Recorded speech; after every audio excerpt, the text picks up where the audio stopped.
அஜித் நடிப்பில் சமீபத்தில் ரிலீஸ் ஆன விடாமுயற்சி படமும், தளபதி விஜய் நடிப்பில் போன வருடம் ரிலீஸ் ஆன கோட் படம், இந்த 2 படங்களில் 3 நாட்களில் எந்த படம் அதிக வசூல் பண்ணியிருக்கு அப்படின்னு தான் பார்க்க போகிறோம். இதில் தளபதி விஜய் நடித்த கோட் படம் சுமார் 1500 திரையரங்கு மேலே ரிலீஸ் ஆயிருந்துச்சு. ஆனால் அஜித் நடிப்பில் தற்போது ரிலீஸ் ஆகிருக்கிற விடாமுயற்சி படம் வெறும் 900 திரையரங்குகள் வரையும் தான் ரிலீஸ் ஆயிருக்கு அப்படின்னு சொல்கிறாங்க.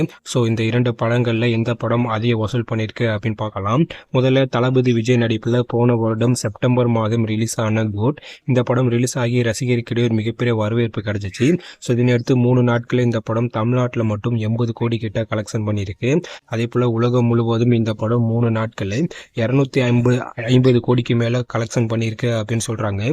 ஸோ 3 நாட்களே இந்த படம் 250 கோடிக்கு மேலே கலெக்ஷன்ஸ் பண்ணி ஒரு மிகப்பெரிய சாதனை பண்ணிச்சு. ஸோ இதனை அடுத்து அஜித் நடிப்பில் சமீபத்தில் ரிலீஸ் ஆன விடாமுயற்சி படம், இந்த படமும் ரிலீஸ் ஆகி ரசிகர்களிடையே ஒரு மிகப்பெரிய வரவேற்பு கிடைச்சிருக்கு. ஸோ இந்த படம் தமிழ்நாட்டில் 3 நாட்களில் மட்டும் 56 கோடி கிட்ட பார்த்தீங்கன்னா கலெக்ஷன் பண்ணியிருக்கு. அதே போல் உலகம் முழுவதும் விடாமுயற்சி படம் 3 நாட்களில் மட்டும் 110 கோடிக்கு மேலே கலெக்ஷன் பண்ணியிருக்கு அப்படி மாதிரி சொல்லியிருக்காங்க. ஸோ இதனையடுத்து 3 நாட்களில் இந்த 2 படங்களும் கம்பேர் பண்ணி பார்க்கும்போது கோட் படம் தான் அதிக அளவில் வசூல் பண்ணியிருக்கு. ஏன்னா 3 நாட்களில் அந்த படம் 250 கோடிக்கு மேலே கலெக்ஷன் பண்ணி ஒரு மிகப்பெரிய சாதனை பண்ணியிருக்கு.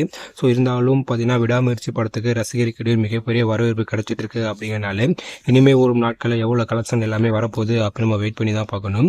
உங்களுக்கு இந்த 2 படங்களில் எந்த படம் ரொம்பவே பிடிச்சிருந்துச்சு அப்படின்னு கீழே கமெண்ட்ல சொல்லுங்கள். மறக்காம நம்ம சேனலை சப்ஸ்கிரைப் பண்ணுங்கள். மறக்காம பக்கத்தில் பெல் ஐக்கனை கிளிக் பண்ணுங்கள். தேங்க்யூ.